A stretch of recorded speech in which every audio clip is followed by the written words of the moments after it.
Hello, we are the E-Community Design Team from Penn State University. We will be breaking down our design for a net zero energy suburban single-family home. Our speakers are representing a diverse team that worked throughout this past semester in order to produce a home that meets the goals of our design team, fulfills the needs of our partner organization, and accomplishes the goals of the design challenge. I'm Paul Paniso, fourth-year architecture student, and I will be discussing the MEP systems. Hi, my name is Selena, and I'm a third-year Bachelor of Architecture student. I work in the architecture team.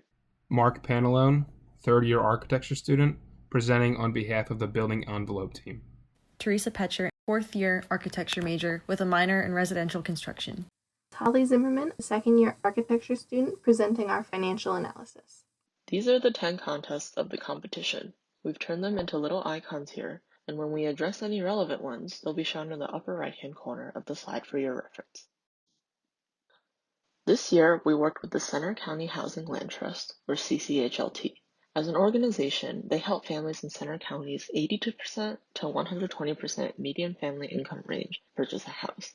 Their clients are very diverse in age, marital status, and family structure, so we took those different needs into consideration when it came to our design. As CCHLT seeks to build a more financially secure Center County community, we wanted to emphasize the community aspect of it. When beginning our design this year, we wanted to unpack what it means to live sustainably. It's not just about a net zero energy ready home. Sustainability is so much more than energy savings. This is why we decided to expand our design beyond the envelope of the house. We created a design that emphasizes socialization and community at many scales. CCHLT is a land trust that hopes to lower the cost of owning a home in Center County by taking the land out of the equation. With the cost of a 3-bedroom house averaging $350,000, it's unattainable for many young families looking to invest in their future. We chose the land in the red box as our site because it is the same township as Thompson Place, CCHLT's other new construction development. It has the same zoning laws. Thompson Place is outlined in orange a little to the south of it. We were able to incorporate the existing Woody Crest Park into our design so that the development maintained a public space. We looked at Thompson Place as our precedent to see what went well and what could be improved about the development. Thompson Place homes are lined with asphalt driveways on either side that create a very isolating feeling, which we wanted to make sure didn't happen in our design. State College is in Pennsylvania, which is Climate Zone 5A. We get significant rain in the summer and have relatively dry winters. In order to maximize our solar gains, we oriented our homes no more than 20 degrees off true south. CCHLT's families are typically young, recently college graduated, and may have 1 or 2 young children already. Usually, this was their first home buying experience. It's an application process in which their debt and income are assessed to make sure they can pay their mortgage. All families make within the 80 to 120% range. After speaking with CCHLT, learning about the families they serve, looking at site, Thompson Place, and our local climate, we came to these 9 categories of design we wanted to prioritize. Above all, we wanted to make sure our design fostered a sense of community within the residents. This became the foundation of our concept. By focusing on these, community, quality of life, affordability, flexibility, energy, constructability, innovation, aesthetics, and resilience, we created a comprehensive design that would be able to accommodate a wide variety of diversity amongst the CCHLT families. Our design concept of community ties directly back to CCHLT's mission statement. To emphasize community throughout the design, we created social cores at 3 scales: in the home, the pod, and the neighborhood. This community concept can be broken down into a 6-square grid. When we went about the neighborhood design, we wanted to preserve the Woody Crest Playground Park. By making the park into a module, the neighborhood maintains a defined shared community space where families can organize recreational activities or enjoy time outdoors in a different setting from their own yards and gardens. The clearing of the existing trees on the site has been done strategically to maintain this solar gain. The grid can be further broken down into pods of houses which share an overlapping backyard or garden. These spaces provide a communal atmosphere and encourage neighbors to interact with one another. This space could be a community vegetable garden or pollinator garden or a play space for the children. Since CCHLT families often have young children, we created a space where they could play away from roads and vehicles. The central location affords visual access from each of the surrounding homes, letting parents take turns watching over the children. Within this, you'll find the individual lots, each oriented to maximize solar gain through the photovoltaic panels and thermal mass as well. The 6 square grid concept continues into the floor plan itself. The home features a central social core consisting of the kitchen and living spaces in blue, and then in pink, the private spaces. In gray, you see the wet core, which is compacted to minimize duct runs and maximize affordability, which we discovered through working with the MEP team. For this design, the homeowner would approach the house by parking under the carport or number 9. We have chosen to use a carport rather than an attached garage to increase affordability. Then the homeowner would enter through the side door through the mudroom, or number 4, and into the living space. The private spaces of the home are located around the perimeter, which surround the social core. The social core is exactly this, a place where a family can gather as a community on an immediate level. The kitchen shares a wet wall with the bathroom to reduce plumbing runs and save money. Above the kitchen on the north side of the home is covered by a dormer. This allows for more natural light to enter into the home and increase the quality of living. This is attached to an accessible attic space which the family can use for additional storage. There are large windows on the north and south facades of the central core. These windows, as well as the clear story on the dormer, allow for more natural light to penetrate, maximizing solar gain and solar mass through the ceramic tile flooring that we have selected for this purpose. This design is flexible enough to be placed anywhere on the site. The central core can be flipped to accommodate either a north approaching driveway or a south approaching driveway. This makes it flexible for the builders to place it anywhere how it needs to be oriented on the site. This rear view of the house shows the photovoltaic panels on the roof, as well as the backyard, which overlaps with surrounding neighbors, which can also be used as a community space. Here is how we visualize the existing Woody Crest Park to be reconfigured to be home to a larger scale of community. The concept of community carries from a larger scale down to a smaller scale within the social core of the home, where the family can gather as an immediate community. Another view of the central gathering space where a family can come together as one. The incorporation of the social cores into the designs shows the dedication to community and socialization for the families. The modular organization helps CCHLT cut down on design decision-making by creating a home that already accommodates the families and by putting community spaces directly into the design. CCHLT can take this home design, use it for future sites, and be assured that the families will be comfortable in their homes. Thank you. This is Mark Pantalone, and I will be walking you through the design of the enclosure for our design project. We began with picking our 3 most important design considerations out of the overall ones we selected as a team. For the building envelope, we chose to focus on affordability, constructability, and embodied energy. These 3 criteria determine what materials we will be using in the construction of our building envelope. Working with the construction management and energy team, we were able to determine the optimal cavity dimension needed to sufficiently insulate the wall. Through research produced directly from the construction management team, we found that the use of T-studs, while optimizing the insulation within the stud, did not fit our priorities of affordability and embodied energy. The wall makeup we chose is an advanced framing wall composed of 2x6 studs spaced at 24 inches on center. We used 3 inches of R4 per inch rigid rock wool insulation on the exterior and 5.5 inches of R3.7 per inch densely packed cellulose insulation for the cavity, giving the wall an overall R value of 32.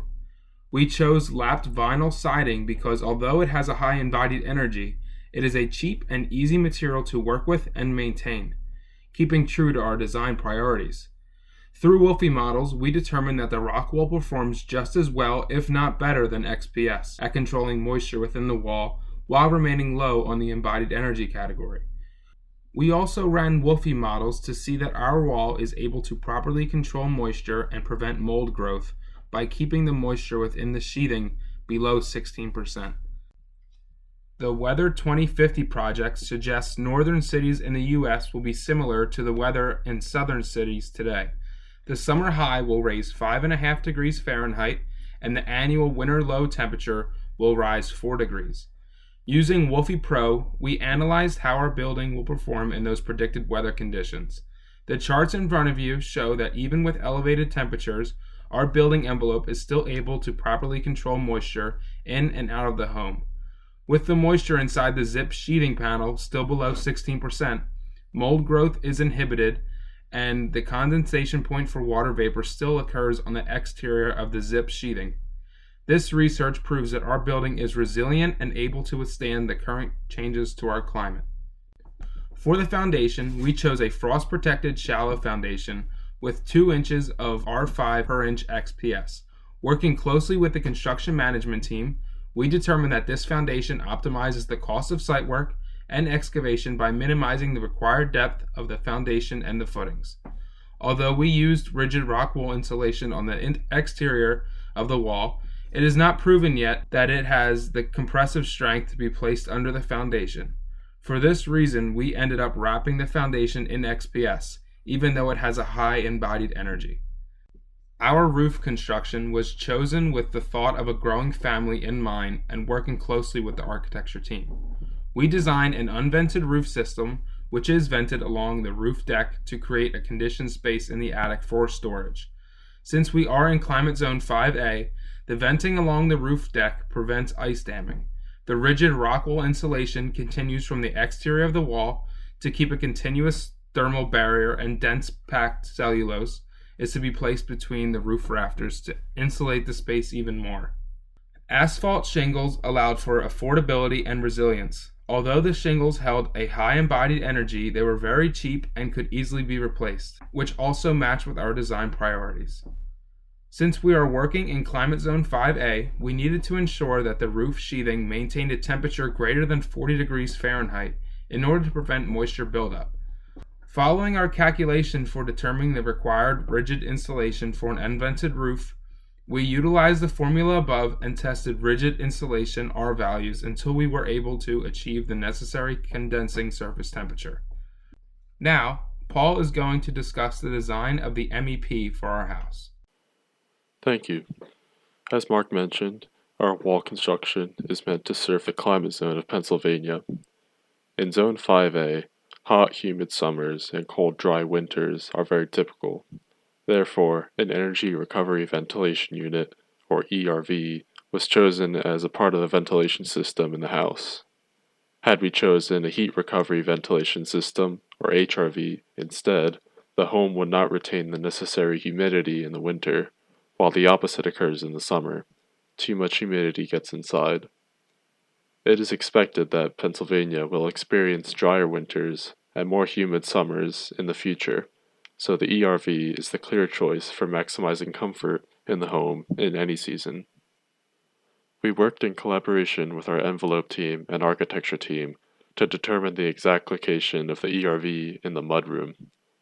Due to the truss design, the location of the storage space in the attic, and the orientation of the ports in the unit, the ERV is placed in a bulkhead in the mudroom for better accessibility and maintenance. As indicated on the ventilation plan, the kitchen also has a separate air exhaust system to avoid any unwanted smells or pollutants that may find their way back into the air supply through the ERV. The Thompson Place homes do not have ERV-equipped ventilation, so this is a great improvement for future CCHLT homes. The heating and cooling system that we chose to implement into the design was a ductless mini-split system, which was cost-effective due to the size of the home. We were able to divide the home into 5 heating and cooling zones, which allowed for independent control of the air temperature in each room. This also prioritizes energy used for heating and cooling for rooms that the family uses the most throughout the day, instead of using energy to heat or cool an empty space, in the case of a central forced air heating system. As this graph from BOP shows, the mini-split system outperformed other home heating methods by a large margin in terms of the energy consumed. Not only will the mini-split system be used for heating, but it is equally as qualified to sufficiently cool as many spaces in the home as a family needs. Due to the extremely airtight construction of our walls, our home is designed to have a certain capacity of passive survivability when it comes to reliance on heating during winters. Any family in our home should expect a comfortably conditioned indoor environment without the need for any backup heating units. Since one of our design priorities for specifying a water heating system was to not rely heavily on fossil fuels, we were able to rule out any natural gas-powered water heaters from our list of options. Next, we determined the capacity for the hot water system in our home. After researching water consumption and tendencies in an average household, we settled on the 83-gallon stand-in heat pump water heater, which can provide up to 109 gallons of hot water over the course of an hour of peak usage, which, when combined with efficient fixtures and practical water-saving methods, adequately serves a family in our community. PEX A piping is specified for supply piping in the house due to its flexibility and durability, while PVC pipe was chosen as waste and vent piping for its affordability. Both types can be easily installed and maintained over their lifespan. The energy team played a key role in optimizing the total amount of energy used in the home. When focusing on some areas like windows and using iterations of BOP models in collaboration with the envelope team, we determined that low-E, argon-filled double-pane windows would have the best performance to price ratio. We used a similar process with the construction management team and architecture team when concerning the lighting in the home, and advised for 100% LED fixtures only, as they would be the most efficient. From the onset of the project, the energy team produced energy performance models of the existing Thompson Place homes and referred back to these throughout the design process as a baseline for how much we could improve. Our final design yielded a rating of 44 on the HERS index and resulted in nearly half the usage of site energy compared to the Thompson Place homes. The energy performance of the home is enhanced when some of the resilience and future-proofing features are opted for, such as a backup battery to power the home during a blackout and a 7.3 kilowatt solar array, which is intentionally oversized in order to account for any efficiency losses over time. The integration of the solar array brings the HERS score to a -2, making it a net positive energy home. An electric car charger can also be installed with conduit already in place and an additional 3 solar panels added to the array to accommodate the car charger. In a breakdown of the embodied energy in our home, the roof has the highest portion of the total, mostly due to the specified asphalt shingles, which were financially justified by our construction management team. All of these decisions come together to make a better home for future families that work with CCHLT. Now, Holly will break down the basic financial components of the project. Thank you. For our financial analysis, we wanted to prioritize not only the affordability of a home and making it financially feasible for our family, but also focus on the quality of life for the inhabitants. We wanted to give them a house that was affordable in the way that they would be able to do more each month than simply pay their rent. We also wanted to make a house that would be resilient in today's market and could be marketable for years into the future, and one that is financially flexible so that many different families could live in the same style of home and all be able to afford it. These factors all combine to give us a community made of very diverse families that all come together to form a welcoming atmosphere and give us a true community space. Housing in the State College area can be very expensive. Our partner, Center County Housing and Land Trust, offers an alternative to that expensive housing by using a land trust model, meaning that CCHLT owns the land that the family lives on, while the family only has to pay for the cost of the house and the labor and materials that go into building that house. The average single-family home in the State College area costs around $280,000. Using CCHLT's land trust model, we were able to design a house that would cost only $137,000. The significant decrease in that price is due to the fact that that does not include any land costs. CCHLT typically works with families in the 80 to 120% median family income bracket. Median family income is defined as the average amount that a group of related family members living in one household would make in a year. In Pennsylvania, our median family income is around $76,000 that a single family makes in a year. Therefore, CCHLT works with people who make between $61,000 and $91,000 a year, families that might otherwise not be able to afford housing in State College and would be forced to look elsewhere, such as the suburbs, which would be further from the center of State College where they may work or have family.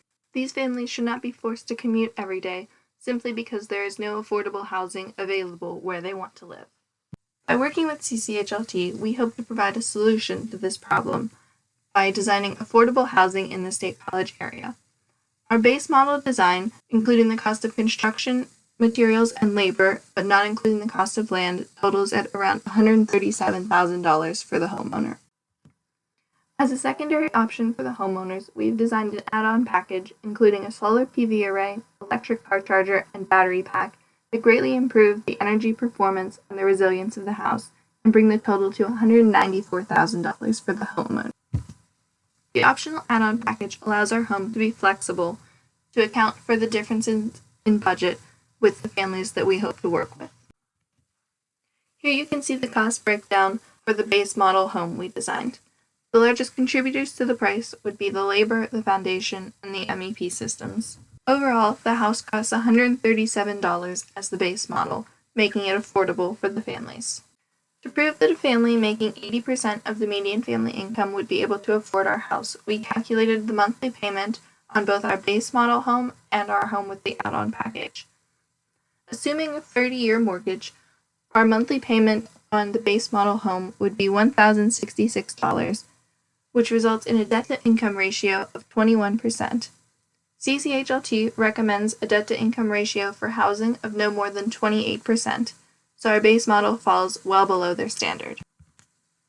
If the homeowners would like to add the add-on package, that brings their monthly payment to $1,321, which results in a debt-to-income ratio of 27.19%, still under the standard 28% debt-to-income ratio for housing.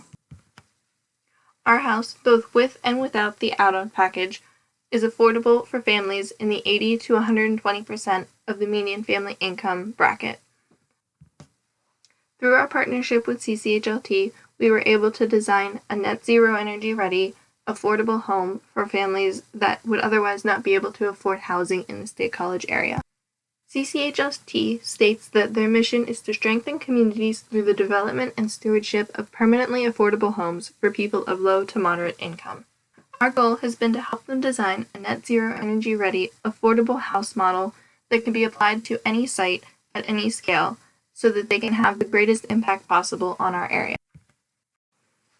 Our home design can be adapted to fit any plot of land that CCHLT may encounter in the future, and creates a sense of community through the social space within the home and through the backyard space that the house would share with several other homes, as well as the park space that we have designed for this site and that could be applied to future large sites. We seek to improve the quality of life of our inhabitants in a home that meets their needs and is affordable so that they are not hard-pressed to find money to pay their mortgage every month.